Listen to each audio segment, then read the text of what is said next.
Good morning, good afternoon and good evening. Wherever you are and whatever you're doing, I hope you're having a fantastic day.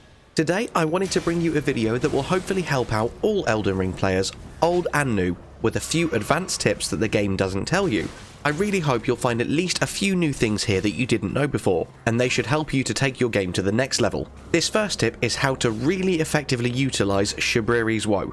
And if you don't know what this talisman does, it essentially aggroes all enemies from further away and keeps their attention on you at all times. So you can get very clever with this. And firstly, make sure you're wearing the talisman, then summon your Mimic tier. Now you can switch this talisman out for something else, and your Mimic will now be a tank. If you're quick with your menu switching, you can even put a particularly tanky armor set on for your Mimic, summon it in, then switch back to your regular build, so you will be the damage dealer and your Mimic will be the tank. This is really fun to do because it makes you feel super clever and trivializes many groups of enemies and boss fights. Now let's move on to tip number 2. The second tip is very simple. You can use either Margit's or Mohg's Shackle to dispel illusionary walls and trigger the state change for fire statues, like so. This can be done from insanely far away, which trivializes some dungeons, and I'll quickly show you here on the map. You can get one of them as early as right at the start of the game in Limgrave. Just head here to Murkwater Cove, and once you've defeated Patches and reloaded the area, he will sell Margit's Shackle. It's as simple as that. Have fun! Tip 3 is all about utilizing your pouch. To use your pouch, you just need to hold down triangle or Y, depending on if you're playing on PlayStation or Xbox, and then press the corresponding D-pad control. I always have mine set up the exact same way, with health on the left, FP on the right, my physic on the bottom and torrent on top.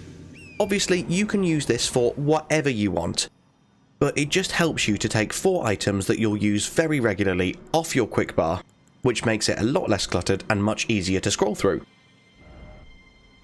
As a side note, for anyone that didn't know, when you are scrolling through your quick items, you can hold the down arrow on the D-pad and it will automatically snap back to the first item in your bar. So if you do really want to keep your health flasks, for instance, on the quick item bar, at least you now know that you can hold down the D-pad to snap back to them much quicker.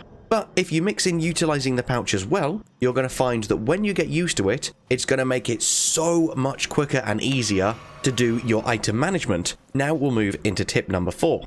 For this one, you may already know that you can drop rainbow stones off cliffs, and if they land safely, you know that it's safe for you to fall. However, if they smash, you will die. That's only good, however, if you have an ample supply of rainbow stones. Here's a way to do it without needing a single item. Simply attack off a cliff, and if it's a safe drop, your character will naturally fall off. However, if it's not, your character will be stopped by an invisible wall. I'm going to demo it for you now at a few different points on this cliff to prove that it works no matter the terrain. And now that we've done that, I'm even going to go to the edge of the mountain here and show you how confident I am in this ability. Whilst you are in the attack animation, you will not fall off any structure that would kill you, which is why my character is essentially balancing on a slope off the edge of this mountain. This has saved my life countless times, and hopefully now it can save yours. Now let's move into tip number 5. This tip is primarily to remind everyone of the importance and the effectiveness of guard counters. They can be utilized on so many enemies, and as someone who very rarely uses a shield himself, even I forget how powerful these are. Especially if you're fighting against enemies who deal 100% physical damage, like these giant dogs, and you have 100% physical resist shield. You can literally kill them without taking a single bit of damage. The only thing to be aware of is enemies that have quick attack combos. You want to make sure you don't follow up with the guard counter until they've finished the last move in the combo. To trigger the counter, all you need to do is keep your shield held up with L1, and within a second or so after their attack has connected with your shield, hit R2, you'll hear a ching, and you'll immediately go into the guard counter. This does the most insane amount of poise damage, so you will stagger almost every single enemy with one hit, such as this fire monk here who gets absolutely destroyed.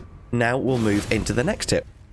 And just quickly before we get into this one, I'd like to give a huge shout out to the Souls community at large, because of course I haven't discovered all 10 of these things myself. Just as you probably do, I watch other Elden Ring content, I scroll through the forums, and them two things combined with having such a wonderful knowledge sharing community, I've been able to collate all this information together for you. So if you've heard one of these tips and thought, hang on, I think I've already seen this in someone else's video, you may well have, but I just wanted to pick my personal top 10 from all of these sources and share them here in one easy and convenient place, just in case you may have missed any. Also, if you're enjoying the video, please consider liking and leaving a comment down below. And if you would like to see more of this content, subscribing to the channel would mean the absolute world to me, and thank you very much. Now, we all probably know that two-handing a weapon not only increases the damage output, but will also reduce the strength requirements by 50%. Therefore, if a weapon requires 30 strength to wield, you only need 20 strength to two-hand it. And when you are on horseback, even though your character looks physically like they are only holding the weapon with one hand, if you two-hand it before mounting up, these effects still apply on horseback. As you see here, I'm going to hit this hollow whilst one-handing the weapon, and it will do 371 damage. Now I'm going to get off, two-hand it, jump back on the horse, and this time it nearly doubled and did 666. One quick disclaimer, whilst this enemy trivializes me and destroys me with his torch, if you switch out your weapon whilst on horseback and then switch back again, it will have reverted to one-handed mode. So you'll need to make sure that you dismount, two-hand, and then mount back up again. Now let's move on to number 7. This one is very simple. Spiritsprings work both ways. So not only can I get up the mountain by using this spirit spring, I can also jump back down again. When you're jumping back down, as you'll see here, you don't need to be directly in the center of the spirit spring, just in the vicinity of it. You'll know that you're not going to take any fall damage, as you'll see the wind start to engulf your character and your horse as you're falling down. It's as simple as that for this one, so now we'll move on to tip number 8. Now we're going to talk about crystal and rock enemies, and any other enemy you may have encountered where your weapon bounces off them. Almost every single weapon class will bounce off one of these enemies if you one-hand it. The exception is colossal weapons and great weapons, just like you can see with this curved great club here. Even though I'm one-handing it, it's still not bouncing off because it's heavy and powerful enough to break through. For all other weapons, all you need to do is simply two-hand them and your attacks will stop bouncing off and will also start to do considerably more damage again. Just be warned because these enemies are not easily staggered, so they are going to fight back. It's as simple as that for this one, so we'll now move into the final 2 tips for this video. I'm going to be covering tips 9 and 10 at roughly the same time because I managed to capture the footage for both of them at once.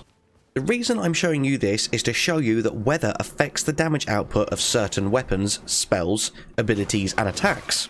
Firstly, you'll see here footage of me killing this group of 3 wandering nobles with my torch, one in the rain and one in the sun. As you can see here, once I've got the attention of the enemies so I'm not getting the backstab bonus, my torch does 92 or 93 damage in the sun, however in the rain it only does 86.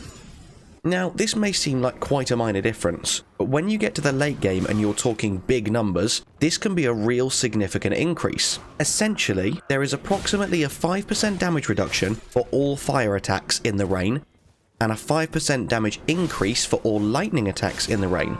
There is also one other weather effect that can affect your gameplay, and that is these golden leaves. Very occasionally at night, the Erd tree will start to shed its leaves, and you'll see there is all these golden leaves floating around you all over the world. Now, some people believe that this weather effect only happens if a shard bearer has been defeated, and therefore it happens much more regularly if you're in a particular password group and other players in your group are defeating shard bearers quite regularly. Now, that may be true, it's not the only thing that makes this happen, because I have never once been in a group for this game, and I've had this affect me multiple times, also without even having recently beaten a shard bearer.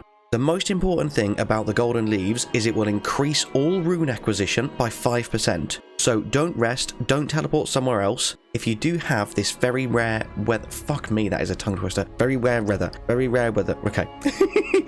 If you do have this very rare weather effect, capitalize on it. Go and beat some bosses, double up with the golden foul feet or the golden scarab, get as many runes as you can to really maximize your rune gain. And the last thing I wanted to show you is another way to increase your rune gain. And this happened during one of my early attempts to show off the weather effects to you. And it's enemies with glowing eyes. Whilst I was taking out these 2 misbegottens, the first one I kill is a regular enemy and dropped 58 runes. The second one coming at me, if you pay close attention to his eyes, you'll see they're very different. Instead of 58 runes, he gives me 290. And that's because all enemies with glowing eyes drop 5 times the amount of runes that they regularly drop. Again, just like with any incremental increase, this plays a significant role later on in the game. So if you see any enemies with glowing eyes in your playthrough, go out of your way to kill them, as they will drop a ton of runes to help you level up your character even further. And that's it. Thank you so much for sticking with me until the end. If you'd like to support the channel even further and help me continue to create all this lovely content for you, please consider becoming a knight of the channel. Link is at the top of the description below. And with that, all I'd like to say is I hope you have an amazing day, and I'll see you in the next one. Bye bye.